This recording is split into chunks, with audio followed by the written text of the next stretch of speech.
The second chapter of your Detmer text starts off looking at something that's really important from the start, and that's how we work together with professional perspectives that are different than ours. And so that's a key to successful collaboration, but it's certainly not easily done.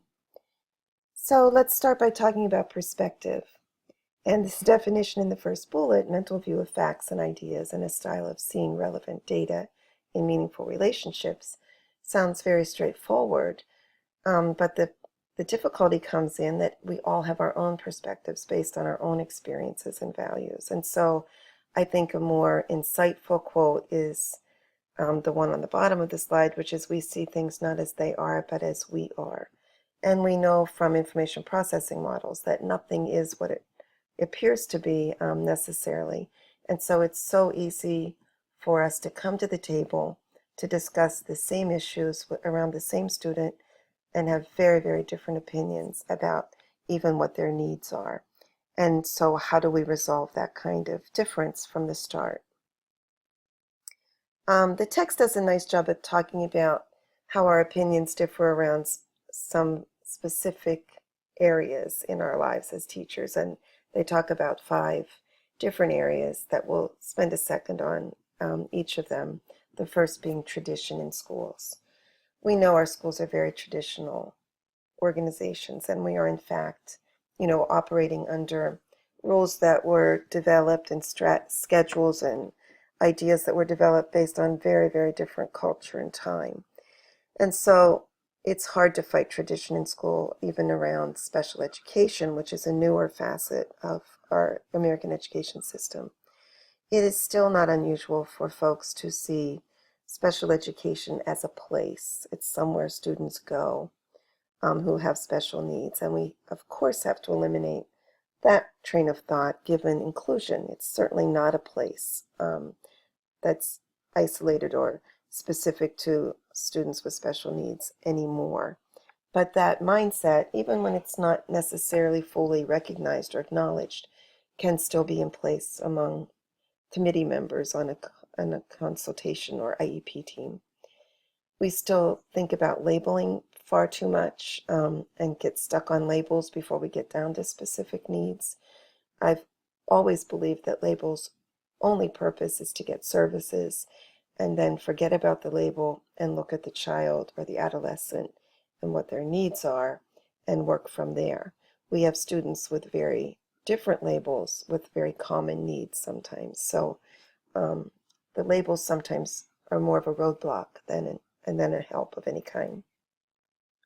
We're still fighting, and this goes back to the place thing, but this is with personnel, the your kids versus our kids kind of mentality where, and special educators are guilty of this as well. It's talking about their kids and taking ownership of a certain population of students rather than collaborating with everyone involved in that student's life and seeing them as our kids versus your kids.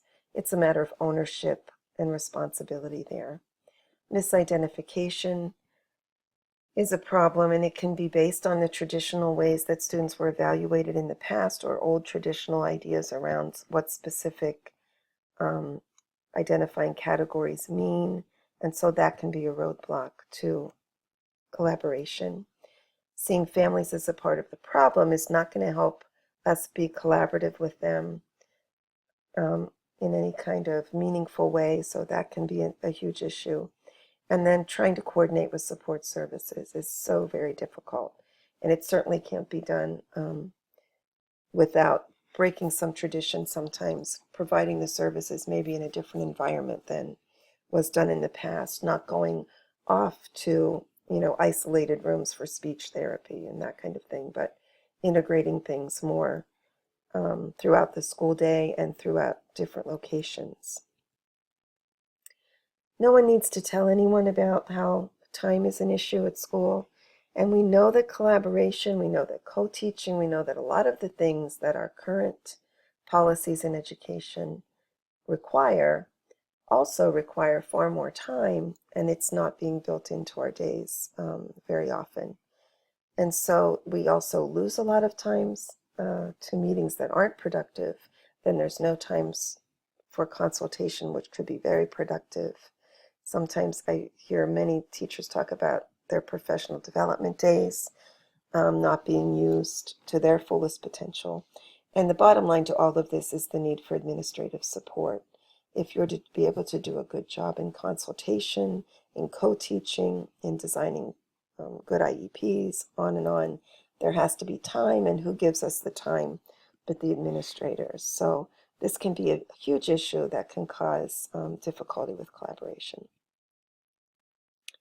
We still have territory issues in school for sure, along the lines of many, many different particular issues. And so it's not just about the classroom itself, the turf issue, but about the curriculum and what's being used and the materials and how much time students have in particular classes, what their schedule looks like, how you have to share equipment in the classroom.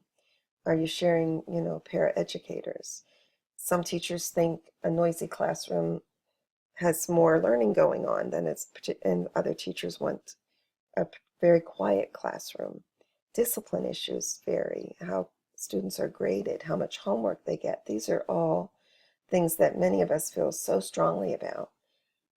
But our colleagues can feel equally strongly about these issues and have a very different opinion about what is optimal. So territory in school is an important thing to consider. And when we look at it more logically or more objectively as one team member to another, sometimes it's easier to come to some sort of compromise.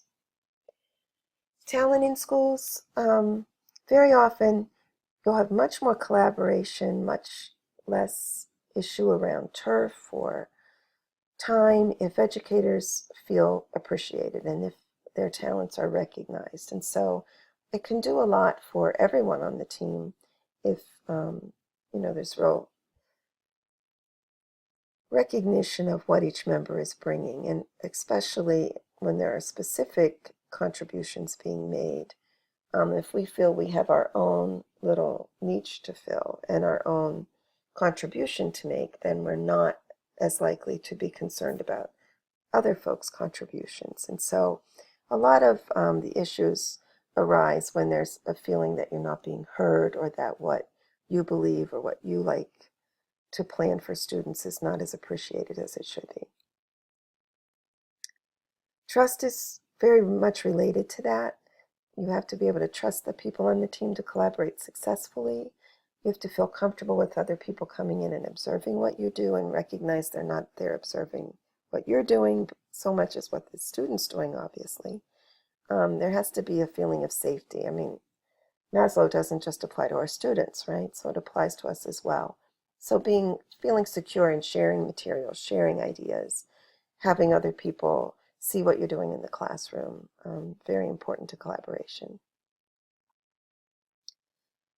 Principles of learning and teaching for collaboration is talking about what we have to believe in order for this to work well. So despite what, legislation has told us, like No Child Left Behind, we know that variation in the achievement among different students cannot be eliminated. Every child cannot learn the same information to the same level of competence within the same amount of time, although we've been told they could, and we've known that forever. And so it's important to have that understanding going in. And also knowing that and feeling good about the fact that good teaching will increase individual differences in achievement, meaning that if every child reaches their own specific potential, then we've held no one back, then we're going to have a broad range of levels of achievement. And that's a good thing because our students come to us with a broad range of levels of potential for achievement. The chapter reminds us of the 4 domains of learning. I think it's a really nice review of the things that we need to think about as we collaborate.